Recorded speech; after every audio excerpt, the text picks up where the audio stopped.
Mastering the Emotional Intelligence from a Different Perspective, hosted by HRDQ-U and presented by James Evanow. Today's webinar will last around 1 hour. If you have any questions, you can always type them into the questions box. We'll be answering questions as they come in live at the end of the presentation or as a follow-up by email. My name is Sarah Schaefer, and I will moderate today's webinar. James is an international speaker, author, coach, and serial entrepreneur. What sets him apart is his 23-year journey as a sea captain. His passion for helping people inspired him to write his first book, Wisdom from the Sea.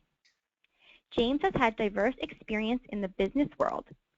He is a certified life coach and has trained a personal empowerment coach under the Tony Robbins coaching program, Strategic Intervention.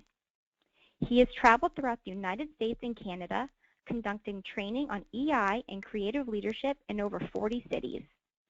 His flagship program, Chart Your Course, is an encompassing training to break destructive patterns that limit your growth in business and in life. Welcome, and thank you for joining us today.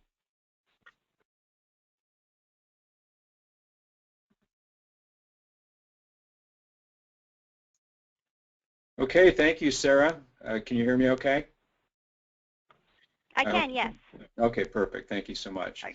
And good afternoon, everybody, or good morning, depending on where you're located. I'm in San Jose, and it's still beautiful here, and I'm really honored to be on the seminar today, or the webinar. So let's get going here in the sake of time. So I am a speaker and a trainer and a life coach, and as Sarah mentioned, I have been through the Strategic Intervention course, and which is a Tony Robbins and Chloe Madonna's program that really added to my emotional intelligence training. So I'm pretty excited about that part, that I was looking for the right program that would really complement what I was teaching people. And I found the right program, so I'm very excited about that. I'll talk a little bit about that later. I am a speaker and a trainer, as I said, but what makes me a little bit unique compared to a lot of speakers out there and coaches is that I'm a sea captain as well. And I've spent a lot of time at sea. I know what it's like to go through very rough conditions at sea and on land. I own my own business, or several businesses actually. And sometimes we experience turbulence, and we have the storms that keep coming, and it's just really amazing. Sometimes I've been in 30-foot seas and 70-knot winds, and you really wonder about your life and your safety and your future and all that stuff. It's very similar to what happens on land. So with that said, I like to call myself a fisher of men and women, just because of the fact that being a fisherman, I'm looking for people right now that I can help get on course in their life, or get on track in their life, and to share things like emotional intelligence, leadership training, and different types of things that will enhance what they're doing and help them to become more successful. And Sarah mentioned I am a serial entrepreneur, and it's something that I look at it as a curse sometimes. I don't know how many entrepreneurs are on the call, but sometimes, as you know, the ideas keep coming, and you have to really rein that part of it in. But I'm getting a lot of pleasure out of working with other entrepreneurs and helping them get their businesses up and running. So what is emotional intelligence, and why is it that when we hear this term we immediately think of the brain? It's something that's a question that I've really pondered. I spent 2 years traveling across the United States and Canada and training on the topics of emotional intelligence and leadership. And you know, the book by Daniel Goleman is a fabulous book. If you haven't read that, I really recommend that you do pick that up and read it. And you know, I'm not a PhD. I'll just get that out of the way right away. There's a lot of real great people out there talking about emotional intelligence. And what I started thinking about was, is it really coming from the brain? Because when we're talking about emotions, something about that doesn't make sense to me. I know there's probably a scientific or logical explanation for why that is. But when we're talking about that, it's like, isn't it coming a little bit more from the heart? So today you're going to learn a little bit about how to really connect with your people. If you're an HR, if you're a CEO, upper level management, if you're a supervisor or manager, whatever your role is at your job or whatever it is you do. Maybe you're an entrepreneur and you have your own business. Sometimes connecting with people is difficult because we don't really know why they're acting the way they're acting. Sometimes we're having our own situations that are going on, and we're going to touch on that a little bit so you can connect better with other people. Also, how to really connect with yourself. And I use the word really, and it's underlined here for a reason, is that we can connect with ourselves, but you know, the bottom line is sometimes you almost have to think to yourself, it's almost like there's two of us. And if you've ever been in a situation where you've said, I told myself I wasn't going to do that, or you do something and you have this conversation with yourself and you start beating yourself up. If you think about that, it's almost like there's two of us at times. And if you pray or you meditate and you throw thoughts out to the universe or to God or whatever you want to call that, sometimes you really have to wonder where these thoughts are coming from. So I'm going to talk a little bit about that. How do we connect more with our true self? And how the ego can control our very existence. Every move we make, every decision we make is based on a belief that the ego will take and run with. So we'll go a little deeper on that. And then how to break free from old patterns, because let's face it, we all have patterns. And sometimes we do things and, you know, it takes like 23 days, I think, to actually break a habit. If you're a procrastinator, you're going through things, you're doing things, you're constantly going through these changes in your emotions from depression to anger to happiness, whatever that looks like. That's very typical with most human beings. So who is in control? Is it the brain? Is it the heart? Or is it the ego? And let's face it, the brain is not necessarily your best friend. Sometimes the brain will take advantage or take control of us, and it'll take us down the wrong path in life. It'll take us, we have decisions to make. I wrote a book called Wisdom from the Sea, and at the end of that book, in the last chapter, there's a chapter called The Pirate Within. And the reason I use that metaphor is that it's almost as if there's something inside of us that when things get really nasty or something happens in our life or somebody confronts us, then that pirate wants to wage war upon that situation. And this all happens in the brain. So we have to be careful about what the brain wants us to believe. It's not always to be trusted. Sometimes we'll make rash decisions. Sometimes we get in a situation where we might be better off if we just take a minute to walk away, or we take a minute to go somewhere and relax a little bit before we make that decision. And we store a lot of old patterns. There's a lot of things in our brains that there's some real heavy science out there talking about how we might actually store beliefs and store thoughts in a neuroskeletal system in our brain, in what they call a holodyne. There's a great book out there by Michael Talbot called The Holographic Universe, and if you get a chance to read that, again, it's like, where do our thoughts come from? We have to stop and think about that. And we'll go into that a little bit deeper. So the amygdala, if you've read the book Emotional Intelligence, or if you know about the brain, there's a cluster of two small glands about the size of an almond, and that's exactly what amygdala means in Greek, is almond. And this little tiny almond gland is in control largely of what we do whenever something happens to us. So if you picture yourself, a great example is if you're walking somewhere and it's dark and you're by yourself and there's no street lights and you see somebody come out of an alley, a shadowy figure come out of an alley, and your first reaction is going to be there's danger coming. Or maybe a dog confronts you and, you know, your first reaction is fear. That's what the amygdala does. It's almost like a safety mechanism that's in our brain that can really control every thought, everything we do. So that shadowy figure might not be a mean person at all, but our first natural thought is to defend ourselves or to be careful. So that's great, and it's an important thing to have in our nervous system, is to be able to be aware of danger when it comes. But there's times when we can almost see where the amygdala can hijack what we are thinking. So what I mean by that is when we have a thought, sometimes we're quick to react to that thought. And it's really hard to break that pattern. It's hard to break away from that, the need to react quickly. In some countries, in some cultures, people will take like 5 seconds before they respond to an answer when they're asked a question. Sometimes they'll take a little bit longer. In the United States, we're pretty quick to want to get that answer right back out, and there's an extreme need to respond. And what I call this is cerebral terrorism. It's when that amygdala is in control of our thought process, and we're really quick to respond to whatever's confronting us at the time. So let's go to the heart. What do we think about when we see the heart? Well, naturally, the first thing we think about is love. And this is kind of like if you're looking at the heart from a Hallmark card point of view, then it's probably something that's dealing with, maybe it's compassion, empathy, which, by the way, if you know about emotional intelligence, which I know there's a lot of people talk about that on the HRDQ webinars, is that compassion, empathy, self-awareness are some of the core tenets of emotional intelligence.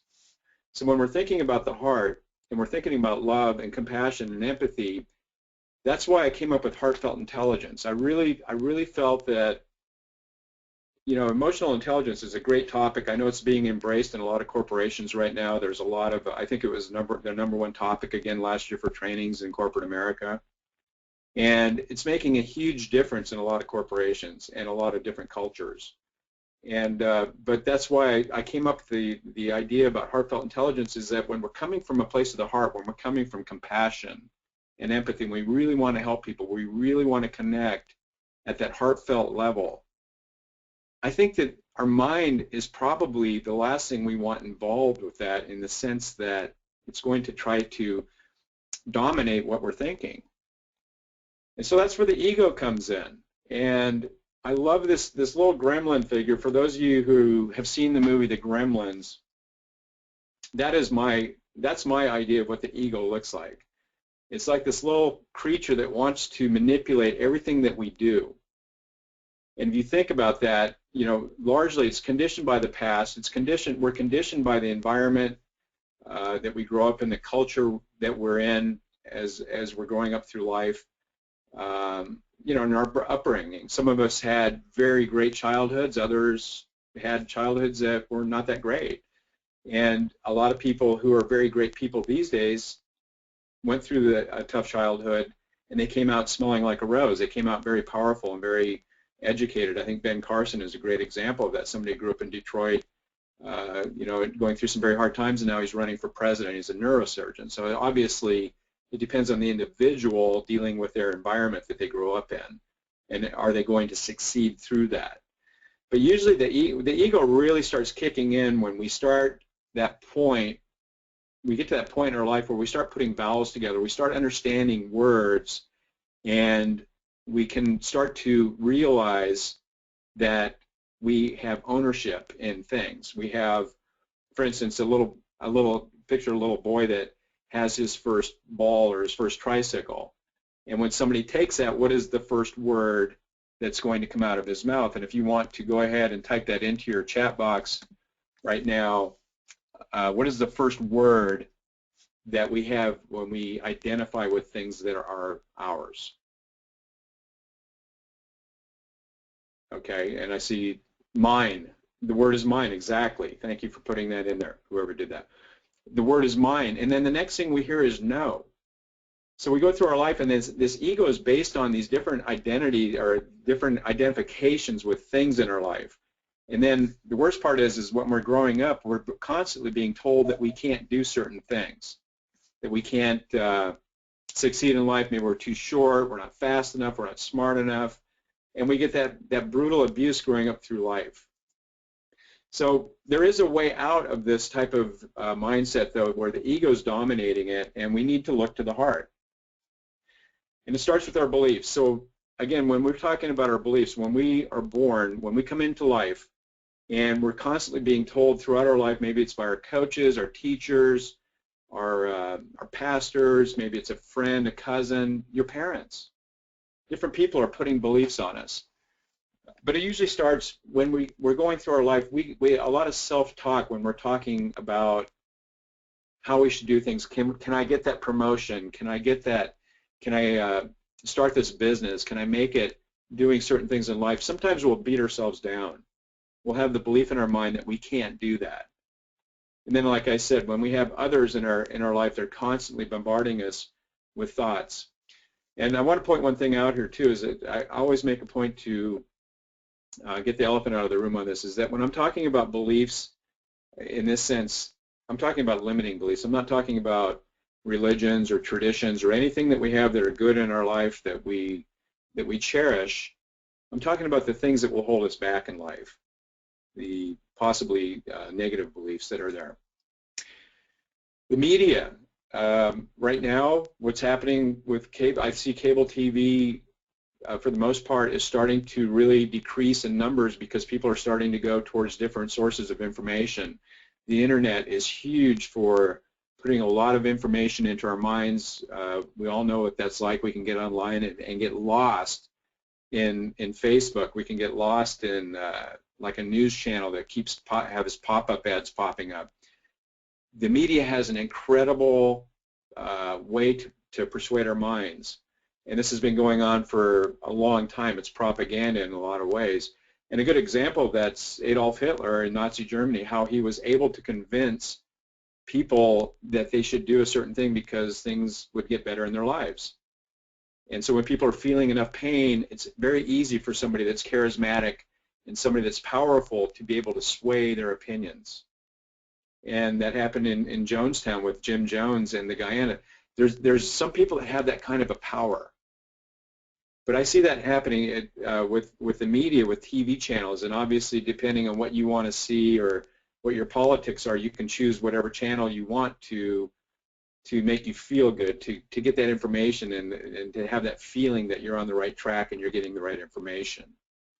So why is this important? Because the reason it's important is we need to break away from that sometimes. We need to step back and to be able to think clearly for ourselves. And then we have future beliefs, and these fall in the categories of worry. When you're constantly worried about your bills, you're constantly worried about, some people worry about whether they'll ever have a relationship. Some people worry about whether their relationship's going to fall apart. There's a ton of different things that we bring upon ourselves that are really, quite honestly, made up in our heads. And so we need to really be able to step back and sort that out as well. And one of my favorite quotes from Mark Twain was that he had more problems than most people in the world. And well, his actual words were, he said, "I've had more problems than most people in the world, but the good news for me is that most of them did not come true." And I love that quote because it really it explains it perfectly, how we can make things up in our heads that aren't true. And I'm guilty of it. A lot of people do that, and to be able to master that is extremely important. So with that said, where do our thoughts come from? I talked about that a little bit. Your thoughts, for the most part, come from your mind, and you get used to your patterns. You get into a situation where you're constantly doing things in your life. You've been taught things by a lot of people.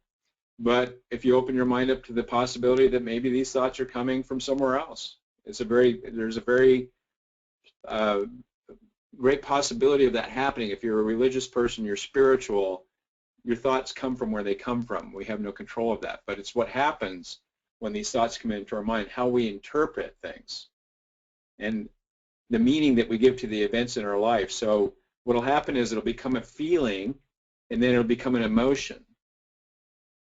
And so when these emotions start to overwhelm us, whether it's sadness, anger, frustration, happiness, whatever that feeling looks or that emotion looks like when it's coming in, this is where this is the secret to what I'm talking about, of being able to separate that thought, that initial thought that comes from right from the amygdala on through the process to your emotions, and being able to step in between that and take a step back and take a look at that. Then our emotions will obviously affect our behaviors on what we do. It'll affect our buying decisions, how we buy things. It'll affect, when we want to have a job, we have a passion, different things in our lives. It'll affect whether we don't do things in our life, things that we know we should be doing. There's a lot of people on this call right now that maybe they want a promotion, maybe they want something to change in their life, but they just don't want to take that step. And that could be coming from fear. A lot of people live in fear, constant fear. So it's being able, again, to be able to see these things, and it's quite honestly the rules that we put to the events in our life that make the difference. And I'll go into that here in a minute. So when we're talking about our different values in our life, I have a list here of some values. I want you to take a piece of paper and a pen, take a minute here, and write down, you can use some of these if you'd like, but write down some of the things that are really very important to you in your life, some of the things that you cherish the most. And you may not be obtaining some of these things in your life. You might want to think back to when you were a teenager or when you were younger, when you had all these ideas about how life was going to look, how things were going to be when you got to retirement age, how things were going to be when you got out of college. And really think about that for a minute and write down a list of things that you don't have to have these in your life right now. You could be wishing that you had these in your life. And if you feel like it, go ahead and type a few of those into the chat box, some ideas here that are on that list. And I want you to take this list, and what I do is I work with my clients, and what I find out every time that we go through this initial list is that we'll reprioritize these values, and what we'll find out is that the values have been knocked out of alignment. And when in fact somebody thinks that love is their primary value in life, then it very well could turn out to be wealth. It could turn out to be adventure. They may want more variety in their life. And it's just a series of questions that we go through, but we get these back into alignment. Because what happens is, much like the ocean, when I'm at sea, when you can see a storm coming. And believe me, I've had plenty of weather reports. I've had situations where I've been at sea a long ways offshore, like 1,500 miles offshore north of Hawaii. And you can see a storm coming on a WeatherFax, and as that storm approaches, you know it's going to be severe. And sometimes we go through this in life. Sometimes we know that things are going to get rough. What happens is these storms will hit us, and they'll come in, and this tumultuous event will happen in your life and will knock your values out of alignment. Over time, it's almost like if you could imagine a cliff where storms have battered a cliff, that the erosion starts to happen. This is very similar to what happens in life, and it's largely caused by the storms, but also the ego, again, the little gremlin guy. There's a lot of things that happen in our life where the ego will dominate this, and that the pirate within will come and feed off of the ego. And a good example of this, for instance, is when you're having a great day, and then you go to work, and then somebody jumps in and gets in your face right away, or it's something. Maybe if you're in the real estate world, you have a big deal that's going to close, and then you get to the closing date, and something goes wrong with the lender, and you don't close your deal. You can go from having a great day to instant sadness. And I put a bomb here because largely what happens is it'll actually blow your values out of place. And I love this gremlin because he's guilty of causing this to happen in our life. I hope you like the gremlin as much as I do. What will happen though is that a lot of times in the workplace, when people come to work, people are going through a lot of stuff right now, and it's, for people that are on upper level management, what the corporations are starting to see and starting to realize is that people are dealing with a lot. And since the recession in 2007 and 2008, I see they call it the Great Recession now. A lot of people they have not rebounded from that. They're still reeling from that. And a lot of people are noticing that their commutes are taking longer to get to work in the morning. They're dealing with more stress. I don't know if you realize this or not, there's 40% of the people in the United States are living paycheck to paycheck. 40%. And that same 40% have no savings. And for the most part, a lot of people are very concerned about their retirement. I was in San Diego here a month ago, and I did a talk for a bank and at their headquarters, and we had a lot of people there, and it was amazing. Some of those folks had worked there for 30 years. And I had this gentleman get up to do an exercise with me, and I told him to think of something that really made him depressed, and he was thinking about his retirement. The reality is that he was probably never going to retire. And some people are starting to realize this, and some people were smart with their money. Other people weren't as smart as others, or some people just lost it in the recession, and mathematically, there's no way they're going to recover that. So with that said, there's a lot of things happening in our culture within the last decade that are causing people to really have a hard time of dealing with things. And so when this comes into the workplace, one of the major effects that it has is that you're going to see a huge amount of turnover.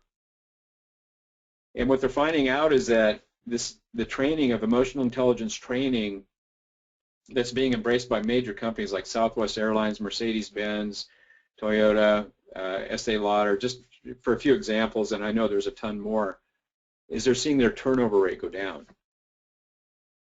They're seeing people are starting to really be in a place of where they can be a little bit more of who they are, their original self, their core essence of who they are.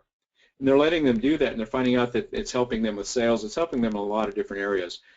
And I was looking at the news yesterday, and there's some things happening right now. I mean, the politics of what's happening in this election this year, people are really angry with what's happening in the politics of this country.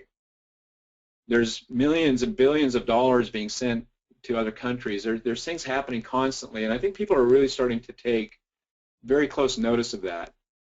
And so anytime somebody goes to work and they go home and they watch the news, they're dealing with these things.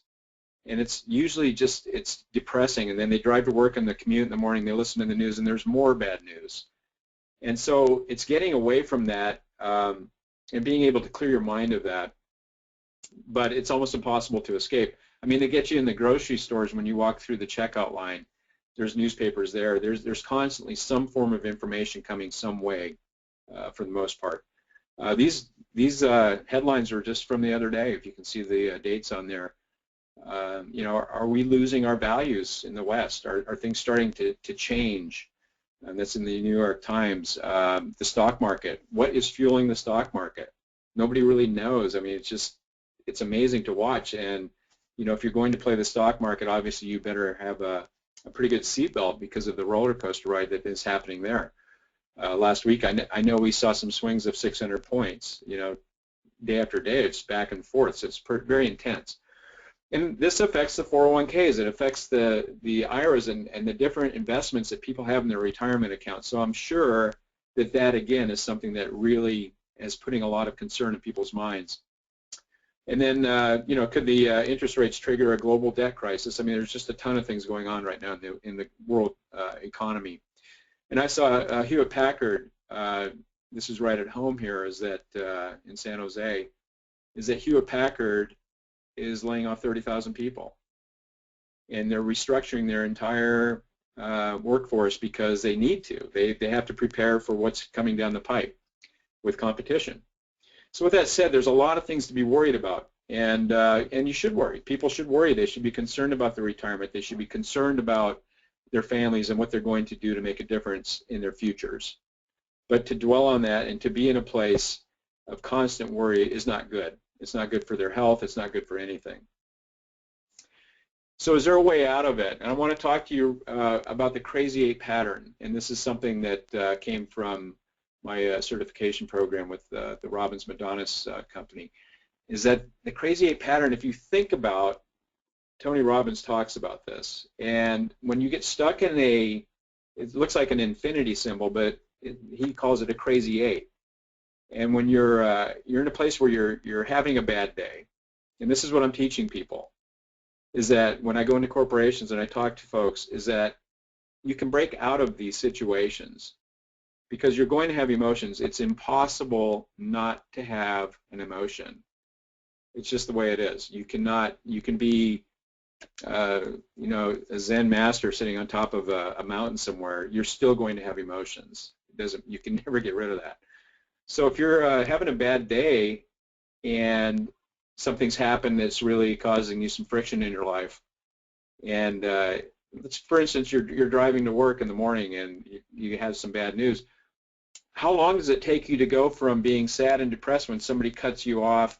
Maybe it's like a little Subaru or those little fast cars and they're doing about 150 and they swerve in front of you and almost hit you, or better yet, it's one of these motorcycle guys that come just screaming up between the cars when you're sitting in stuck traffic. And I know that's a big one, and a lot of people get really angry. How long does it take you to go from feeling sad and depressed to being really, really ticked off? And it doesn't take very long at all, does it? It's like maybe a nanosecond. And you go right into anger, you go into frustration. I mean, things happen very quickly, and it's a very normal thing because the human nervous system will never stay in one place for very long. If I ask you to start crying right now or to get really emotional, can you keep crying forever? No, you can't keep crying. So you're going to shift. You're going to go to a different emotion. And so you start getting this out of control feeling and you feel like you're powerless to change things in your life. And this is where a lot of people are. And there's good reason for that, but there is a way out of this. And what's happening is when you get into a place of feeling out of control or powerless to change something, who normally feels the brunt of that when you're acting that way? It's usually going to be your spouse, it's going to be your kids, and it may be yourself. It may be that you start taking it out on yourself, you start beating yourself up. And if you're going to work and you're taking this same type of emotions or this frustration or sadness into work, it's going to affect your performance. We all know somebody that has got a gray cloud over their head when they go to work in the morning. Maybe they're that way every day. Maybe it's you. Maybe it's your boss. Maybe if you're CEO of a company and you're constantly in a place and things aren't going good at home and you've got a lot of pressure on you, that's trickling down through the entire corporation. And it's affecting everything that you do in your life. So you don't want that to happen. You don't want, when we're talking about communication between different departments in a corporation. I started a clothing line and I sold it to a corporation back in Alabama, and I spent quite a bit of time back there for about a year and helping them get that product up and off the ground. And I spent a lot of time in meetings, and man, there were a lot of meetings. There were a lot of things in corporate America that was really foreign to me. But they were used to that lifestyle, and it was a very normal thing for them to go through that. The last thing, but one of the biggest complaints I heard was one department was always waiting on another department. And so when we have interdepartment difficulties or conflict, that's where this breaking free of being in a pattern and getting out of this negative mindset to where you can start communicating with somebody else, that's where emotional intelligence communication really makes a difference. So what happens to people when they're in this situation? They get in a downward spiral. It'll actually put them in a place where they'll start eating more. Maybe they'll start doing pharmaceutical drugs. One of the biggest perils we have in our society today is the fact that we have so many different types of drugs, and you'll see these drugs on the TV in the evening, and they make them look very appealing. And then the next thing you know, they're going into how these things can cause internal bleeding, and you're going to be squirting blood out of your eyes, and all these terrible things, and it could possibly cause death. But people still are taking these drugs for different things, even hearing the side effects. There's some people that this country is being medicated by different pharmaceuticals and alcohol. A lot of alcoholism going on.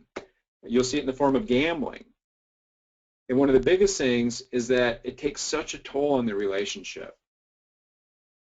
And a lot of people don't know this, but one of the #1 coaching programs right now is relationship coaching. And a lot of younger people are actually getting that coaching before they get married, so it's pretty encouraging to see that. So the only way to break out of these patterns is to look at the events in your life, look at what's happening in your life, and if you really stop and think about your emotions, just picture this for a minute. Picture a thermostat. for those of you who have ever set a thermostat, there's probably people on here who haven't set a thermostat, but the way it works is you set a high temperature and a low temperature that will turn the air conditioner on when it's really hot, or, you know, so you set that. And for a lot of us, some of us are setting our air conditioner to come on at 80 degrees, and then you know, you want the heat to come on when it gets down to 72. It's a very short range, and a lot of people have the same thing with their emotions. It's like a tripwire goes off, and it's based on the beliefs that we have in our life. It's based on all the things that we've learned throughout our life. And we set rules. We have different rules that are set to the point of how we react to a situation. So if you can expand that and widen that range up to where you're slowing down a little bit, you're thinking about things before you react, especially if you're in a management position, especially if you're in a situation where you're making big decisions. You need to slow down before you react. Listen to the people when they're coming to you with their problems. And this is the art of being able to take this type of training, and I'm seeing some pretty miraculous things happening with it when you can step back and change the way that you react to the events in your life. Change the rules. And it comes from what we call a triad, and largely it's your physiology. It's how you're carrying yourself at work. It's how you're acting around other people. If you're coming in with your shoulders slumped forward, if you're a presenter, if you don't have that pep in your step, you don't have that positive mentality about things in life, then there's a very good chance that people are going to pick up on that. I'm reading another really great book right now called Success Through a Positive Mental Attitude.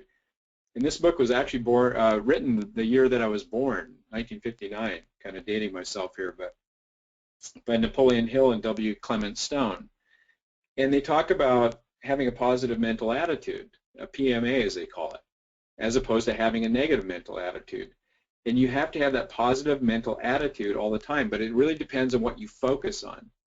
Because if you're focusing on negative things in your life, you're going to get more negative things. People will not give you the opportunities that you're seeking in your life. And sometimes it's very hard to stay positive, but as far as I'm concerned, it really comes down to one word, and one word only, is faith, is that you have to have faith that things are going to work out for you in your life. You have to be positive and think that that's going to happen, and most successful people have that mindset. And again, it's the meaning that we give to the different things in our life. So it's very important that we slow down.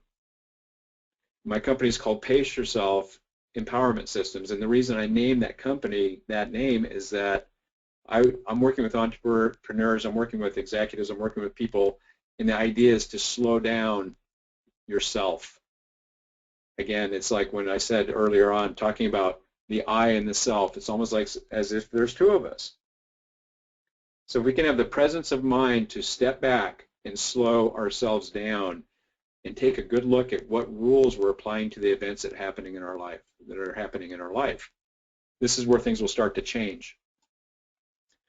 So the 6 human needs, we all have 6 human needs according to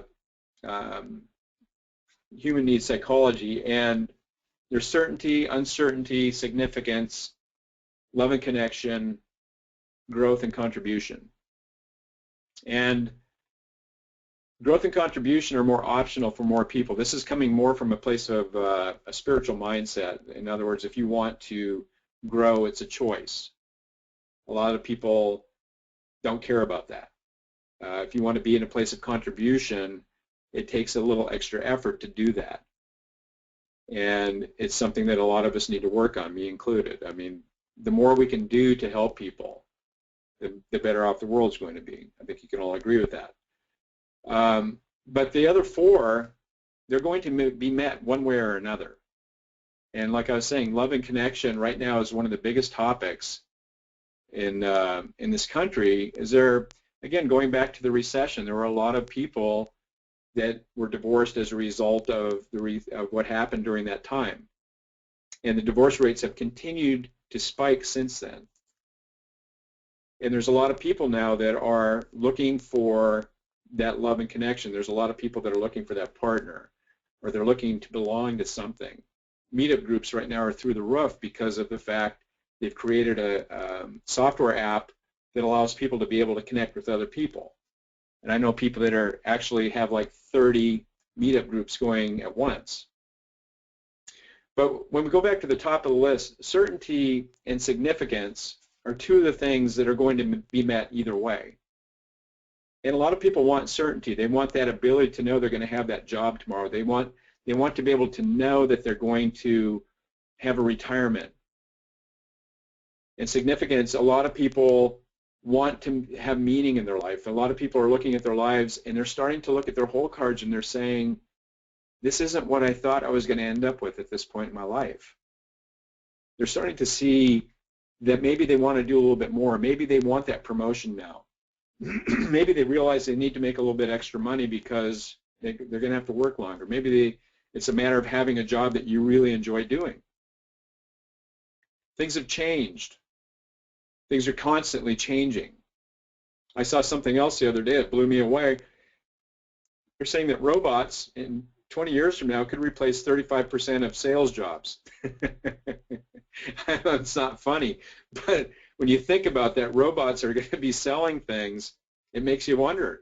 So technology is changing, things are constantly changing, and really it's not that funny, but I get a kick out of robots.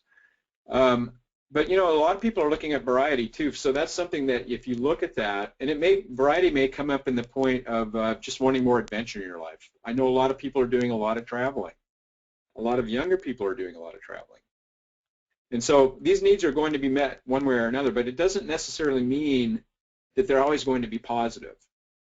For instance, you can have certainty in your life, and some people have certainty by dominating their partner and knowing that they're in control of their relationship, and they actually get to be in a place of being abusive. And a lot of people don't want that in their life anymore. They don't want to be yelled at. They don't want to be constantly bombarded. This will happen in management. People will dominate people.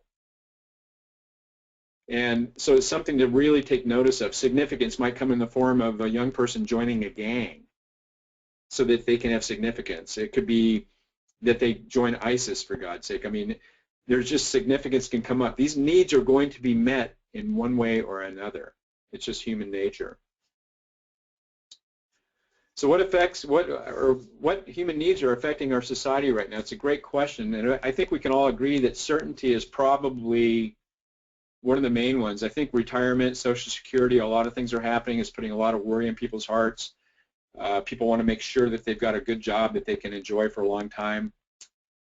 Significance is very important. Having a good, solid relationship, belonging to an organization that has a great culture, being in a situation where you can work your way up the ladder and be able to be heard when you're at work. And then love and connection, connecting with other people. You know, most human beings, when they're born, need to be nurtured. They need to be held. If they're not held and nurtured, they'll probably die. And the bottom line is this goes through our entire life. So love and connection is a very important thing. That's why emotional intelligence is making such a difference in a lot of businesses right now. That's why I'm talking about heartfelt intelligence. Because when we're talking about love and connection, we're talking about really relating with the people that work in that company, really caring about them. They're not just a number. And I know for the HR people on this call, or for bosses or people that have to let people go, you know, it's not a good feeling. It's not a good thing. And so we want to see our companies be productive. We want to see successes. We want to see good things happening. So who is in control? I'll go back. Let's recap. Is it the brain, the heart, or the ego? If your ego is running your program, you need to really step back and take a look at that. If your company is running from a place of complete ego, all about the bottom line, hey, profits are great, but you know what? The truth of the matter is you've got to have good people. One of the biggest industries in San Jose right now, or a very big industry, are the people that are out finding new talent for companies. There's some big events coming up here in the next month that are just huge conventions about headhunters and people that are out trying to get talent. There's a lot of people coming to the United States from other countries. I know Facebook is looking for people. You know, I think it's a M14. There's a visa that, or some type of a visa they're trying to get to go through that they can bring more people in to take these jobs. And that's one good thing about this country is that it's a great place to come to, but there's a lot of people here right now that would love to have those jobs. So does the brain dominate everything that happens in our life, or is it possible that we can start looking at implementing different types of cultures into our businesses that are going to be a little bit more coming from a place of heartfelt intelligence? Absolutely, it's happening. So again, what is emotional intelligence? Well, there's a lot of different interpretations of what that is. It's actually just two words that mean, for the most part, that we have the ability to think from a place of a more of an emotional mindset. And for those of you that don't know this, you can improve your emotional intelligence throughout your life. As opposed to your IQ, which is pretty much set in stone when you're 13, you can improve your emotional intelligence throughout the rest of your life. But what I like to look at it is, now that I've got a few more tools in my toolkit coming from my coaching program, is that it's how we interpret the rules that control these emotions. That's where the true intelligence is at, is being able to step back, take a look at why we think what we think, and be okay with that. And this is where we can really start to calm down a little bit and start thinking before we react to situations in our life. And it might be in a relationship, it might be in your work, it might be anything. It could be anything in your life, but it's slowing down to be able to see that clearly. So that's why I'm coming out. I've been doing some trainings already. I'm getting a real good reception to this Heartfelt Intelligence program. And I've got the Leading with Heartfelt Intelligence. I've got Selling with Heartfelt Intelligence. And the Selling with Heartfelt Intelligence is more of a place of communication. How we're communicating with our customers, how we're communicating interdepartments in a corporation, how we're dealing with our relationships at home. And it's just being in a place of pure communication and dealing or being more present when we communicate with others. If you're a speaker or you're somebody that is in the coaching profession, it's being able to speak from a place of presence and really become authentic. Authenticity is one of the biggest things right now. I think people want more than anything. They don't want any more BS. And, Donald Trump, like him or don't like him, at least he's saying what he thinks for the most part. I think that you're seeing that with Ben Carson, with Bernie Sanders. These different politicians are being authentic. They're saying what they think, and people appreciate that. Well, being authentic is very important right now because people are learning that they don't want anything that's not authentic in their life. So I'm available to come in to your corporation, your company. I do a values assessment. We do some mindfulness training, which is a big part of the communication piece. And I also do a human needs assessment. And I'll give everybody an emotional intelligence exam to find out where they're at what level they're at, and then go into these heartfelt communication skills to get people working in sync and to be able to communicate well between different departments or with their peers or their subordinates. And of course the leadership training as well. So my company is called Chart Your Course, and that's the coaching program. And being a captain, I've been in some very tough situations at sea. I've been, one thing I learned is whenever you set course and you leave a harbor, you've got a destination. If you're a couple degrees off of that course, it could be the difference between being 100 miles off your course or your destination point when you get to where you're going. And so the 80-20 rule, which is something that was founded by Vilfredo Pareto, is that he realized that 20% of the wealthy people in Italy owned most of the real estate. And he started to notice that that was that way in a lot of different areas of life. And for those of you that want to get up into that 20% of your industry, you want to get up into upper level management, you want to get into a place of higher sales. If you're in real estate, you want to be a top producer. No matter what you're doing, a lot of people want to get that, they want to get to that place. But what happens is, as I was saying, you might very well get to a place that, say a year from now, if you're doing the same thing over and over again and you don't get to where you want to get to, where are you going to be in 5 years? And so that's really the whole concept behind this, is getting on a course and staying on course and making sure you're following, number one, you're following your passion, you're following your dream and what you want to do in your life, but you're succeeding in life. Because what will happen is that, you know, another thing about boats is there's a thing called autopilot, and they're on airplanes, for those of you that don't know what that is, and it will steer you to where you want to go. And with the computer age, they're getting more and more high-tech all the time. But, you know, 20 years ago, autopilots weren't that great. And I remember a story one time, I'll share with you real quick, is I had this deckhand, and he was on the wheel, and I explained to him I was going to take a nap. I explained to him, be careful because the autopilot's acting very erratic, and there's a very good possibility that we might go off course. And I woke up early from my nap and walked up there, and he was asleep at the wheel, and he was literally going in a circle. And I shook the chair and woke him up, but the bottom line is we were just going in a circle, and I think for like a half hour. And thank God there were no other boats around that day. But a lot of people will get in this place in their life.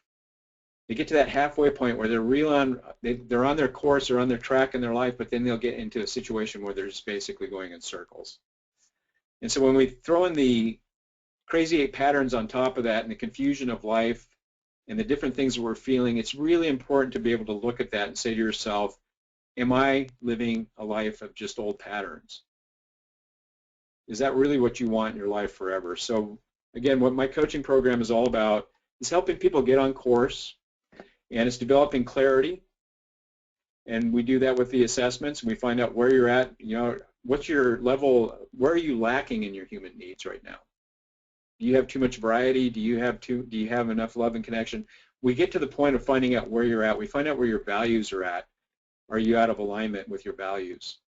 And we start building from that. And I give you tools on how to build and how to be able to develop clarity around your emotions and how that's coming in, and how to be able to step back for a minute. And most importantly, get in a situation where take your dream, if you're going to run with it, if you want a promotion, you want to move up the ladder, you want to make a big difference in your company, you want to start your own company, whatever that looks like, and give you the tools to build that, and then keep you on track and do what I call mapping, and that's for a 6-month period. And I know what it feels like to be in that place where you just feel like you're spinning circles. I've been there. And I know what it's like to be in tough weather and to be in turbulence. And we all have the ability to do great things in life. There was a time I remember sitting on anchor in Monterey Bay in the mid-90s, and I literally was sitting there in tears, and I wanted a difference in my life. And sometimes it's hard to make that move. Sometimes it's hard to inspire yourself to be able to go, especially if you grew up in an environment where people kept telling you that you weren't good enough. And I'm going to ask the question, if you've been struggling in life with making that decision of moving on, and you've been doing the same thing over and over again, you're stuck in that pattern, what's it going to look like a year from now? What's it going to look like 5 years from now? So again, I offer a free 1-hour consultation. The next slide will have my information, so please write this down. If you want to call me, well, actually, before I go to that, I want to announce the Wisdom from the Sea program. But again, I offer a free 1-hour consultation. Please call me if you want to just have that conversation. Sometimes the conversation will make the difference, and we just go our separate ways. But if you see where I can help you build yourself, get yourself on the right course, and get on track in your life, then I'd love to talk to you.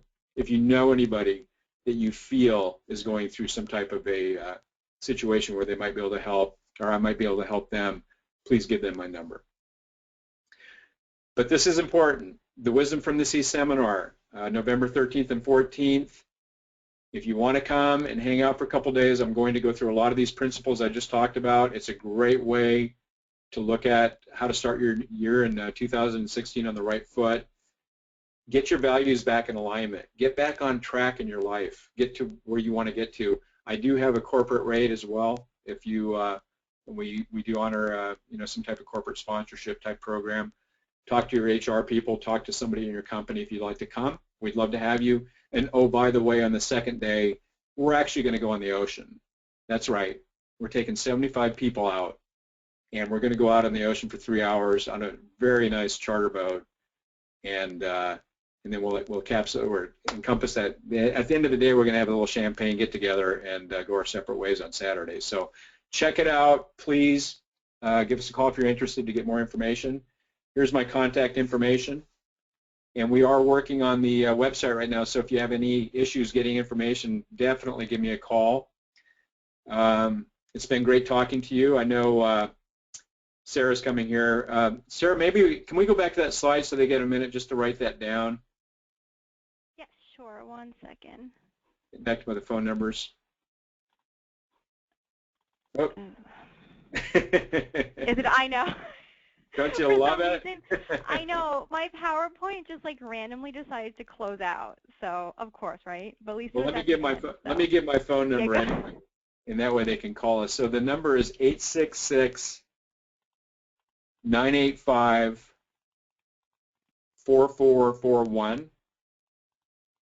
That's 866-985-4441. If you have any questions about me coming and speaking at your company, doing a training, doing a keynote, if you have any desires to go on the Wisdom from the Sea getaway, I think it's going to be a really great time.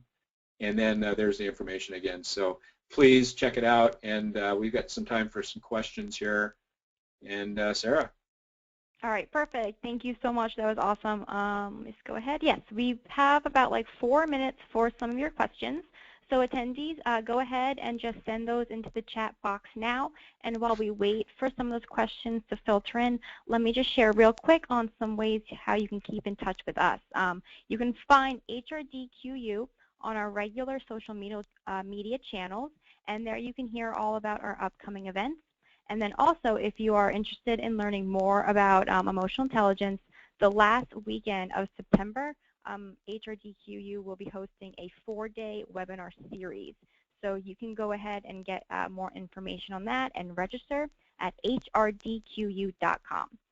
Okay, and let's see. Our first question is coming from Jim. Are there examples of people in history that are good examples of heartfelt intelligence? Yes, there's quite a few people. I think John F. Kennedy was somebody that, Profiles in Courage. That's a great book, and it's a great story about the PT-109 disaster and how he kept his men together through that situation. And another great individual, and that's actually his 100th year anniversary right now, and I talk about this guy a lot, is Ernest Shackleton. It was another great example of somebody that was extremely emotionally intelligent. And had 28 men, and they were stranded in the Antarctica, if you've never heard of that story, for 2 years, and they had to survive on a diet of seal and penguin. And he actually saved all of his men. He sailed a small 25-foot boat, like 500 miles, like the distance from Oregon down to Mexico, in really rough weather, and this guy saved all of his men. He came back. So he didn't lose it in that situation. He didn't lose control. And his men all loved him, and it's a great story. All right, great, thanks. Our next question is coming from Blanche. What is the difference between feelings and emotions? The feeling is actually like the precursor to an emotion. So you're going to have a feeling. Your feeling is going to come from your thought. And when I'm talking about the amygdala, or talking about that first flash warning system that comes into your brain, and then it goes right into a thought, that'll very quickly convert over to a feeling that you're having, and then we will create the emotion from that based on that feeling. Does that make sense? Yeah. All right, perfect. Let's just try to get one more in. This one is coming from Vanessa. How do you prompt a staff member to think about EI when you recognize he or she could use it? Boy, that's a great question. I think that, depending if you're in an HR position, I would talk to the HR people. I think the best way to really deal with that is to have somebody come in and do a presentation and give them the test. And I do that. I give them the emotional intelligence test. And I do actually, you know what, if you're interested, I do have a unabridged version of that. And it's always a great thing to be able to pass around in the break room or something like that. And, people talk about their scores. But find out where they're at, because it's not a bad thing to be in a situation where your emotional intelligence is low or lower. It's just simply the way it is. So you can always improve on that. So it's not a bad thing by any stretch of the imagination. But if you'd like a copy of that, feel free to reach out to me and I'll give you a copy of that exam. All right, great. Those were some awesome questions. We unfortunately do not have time to answer all of them right now in the live webinar, but what I'm going to do is I'm going to go ahead and save all the unanswered questions from the chat, and then I will send those over to James, and he will answer those for you, and then we'll send those out probably about mid-next week. So James, would you just like to add any final thoughts before I go ahead and wrap up this session then? Oh, thank you, Sarah. No, thank you so much for having me on. Thank you, everybody, for attending. And again, like I say, this heartfelt intelligence is a great topic. I would love to come and either speak to your company or if somebody has any questions. And most importantly, what it really comes down to is helping people. And if you know somebody that could use my services, definitely have them give me a call. And it's a free consultation for an hour. And I'd love to talk to them. So thank you so much. All right, perfect. Thank you again, James. And again, you will receive those answered questions probably about mid-next week in your email. So we appreciate your time, and we hope you found today's webinar informative. Thanks.